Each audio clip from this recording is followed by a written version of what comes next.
when our Bhagavad Gita was written, he never said one is better than the other. He just said there are 4 different kinds of these people in this world. There are people that seek land. They are called Kshatriyas. And these are their traits. Based on their traits, they always end up seeking land. They want to acquire land. And he's like, there are people that seek knowledge, and these are their traits. And there are people that view everything as transactional. They are the farmers, they're transacting with the land, or they're businessmen, they're transacting with other people. And then he said the 4th one is the Sudras, who really don't know what they are yet, they're still figuring out, and they are the ones who run the society because they're serving everybody else, enabling their ambitions. He never said one is better than the other. But in America, people would be like, yo, what about caste? So again, I had to go back to the books. I was like, I got to figure out, where did this come from? I know we have caste now. And then I found out, before British came, we only had those 4 castes. But when British left, we have 3,000 castes. I was like, how the fuck did they do that? How do you take 4 castes and become 3,000?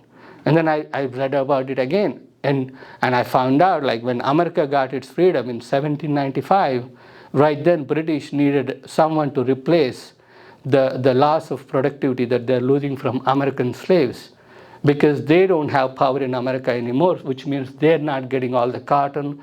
They need someone else to do it for them. So they started taking over India. So literally, as America was getting its freedom, India was being occupied by British. And what they were doing is, they would charge us. That's how diabolical it is. They would charge you for the cost of them ruling you. So we had to pay for the cost of all the soldiers that come to India and rule us over. How fucked is that? And we were paying 80% taxes to support them.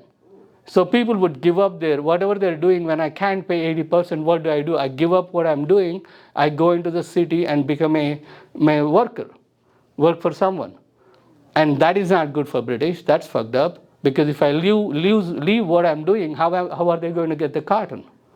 So what they do, they made a law. They said, they found a obscure book called Manusmriti. Manu means human. Smriti means idea. It's an idea there are multiple Manusmritis because we've been around for 5,000 years. But he found one where one guy was saying, since these traits are passed on by genes, maybe you were born into your caste. That was his theory. That was what he's arguing.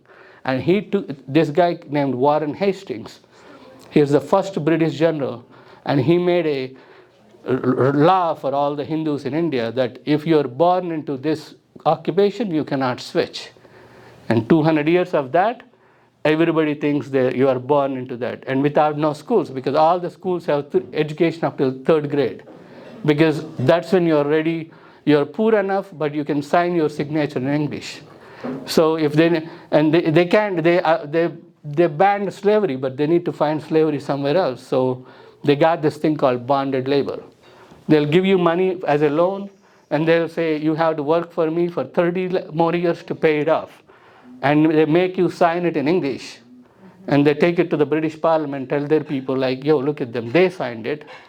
And they signed it in English too. These guys are smart, they know what they're doing. And that's how they ruled us. And I need to find a joke there, I'll work on it. I know, you're all sitting there where is the joke here? I'll come up with something.